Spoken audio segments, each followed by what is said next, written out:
ನೀವೇನಾದರೂ ಸೋಲಾರ್ ಹಾಕ್ಸಿದ್ರೆ ಅಥವಾ ಸೋಲಾರ್ ಹಾಕ್ಸ್ಬೇಕು ಅಂತ ಅಂದ್ಕೊಂಡಿದ್ರೆ ದಯವಿಟ್ಟು ಈ ವಿಡಿಯೋನ ಸೇವ್ ಮಾಡಿಟ್ಕೊಳ್ಳಿ.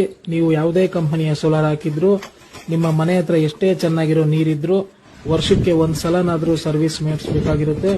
ನೀವೇನಾದ್ರೂ 2 ವರ್ಷಕ್ಕೆ ಅಥವಾ 3 ವರ್ಷಕ್ಕೆ ಸರ್ವಿಸ್ ಮಾಡಿಸಂಗಿದ್ರೆ ದಯವಿಟ್ಟು ಆ ತಪ್ಪನ್ನ ಮಾಡೋಕ್ಕಂತೂ ಹೋಗ್ಬೇಡಿ. ಯಾಕಪ್ಪ ಅಂತಂದ್ರೆ ಬಿಸಿಲಿಗೆ ನೀರು ಕಾದು ಅದರಲ್ಲಿರೋ ಉಷ್ಣಾಂಶ ಎಲ್ಲ ಒಂದೇ ಕಡೆ ಸೇರಿಕೊಂಡು ಗಟ್ಟಿಯಾಗಿರುತ್ತೆ. ಇದರಿಂದ ನಿಮಗೆ ನೀರು ಬಿಸಿ ಆಗೋದಿಲ್ಲ, ಏರ್ ಫಾಲ್ ಕೂಡ ಆಗಬಹುದು ಅಥವಾ ನಿಮ್ಮ ಸೋಲಾರ್ ಬೇಗನೆ ಕೆಟ್ಟು ಹೋಗಬಹುದು. ನೀವು ಸೋಲಾರ್ ಹಾಕ್ಸಿ 2-3 ವರ್ಷ ಆಗಿದ್ರೆ ಸರ್ವಿಸ್ ಮಾಡಿಸಿಲ್ಲ ಅಂದ್ರೆ ಈ ಮೇಲ್ಗಡೆ ಕಾಣ್ತಿರೋ ನಂಬರ್ಗೆ ಕಾಂಟ್ಯಾಕ್ಟ್ ಮಾಡಿ. ನಿಮ್ಮ ಸೋಲಾರ್ ಯಾವುದೇ ಪ್ರಾಬ್ಲಮ್ ಇದ್ರೂ ವಿತಿನ್ 24 ಅವರ್ಸ್ ನಲ್ಲಿ ಇವರು ಕ್ಲಿಯರ್ ಮಾಡಿಕೊಡ್ತಾರೆ.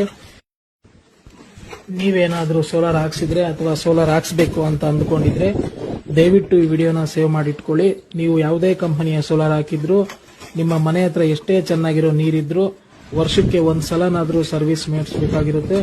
ನೀವೇನಾದ್ರೂ 2 ವರ್ಷಕ್ಕೆ ಅಥವಾ 3 ವರ್ಷಕ್ಕೆ ಸರ್ವಿಸ್ ಮಾಡಿಸಂಗಿದ್ರೆ ದಯವಿಟ್ಟು ಆ ತಪ್ಪನ್ನ ಮಾಡೋಕ್ಕಂತೂ ಹೋಗ್ಬೇಡಿ.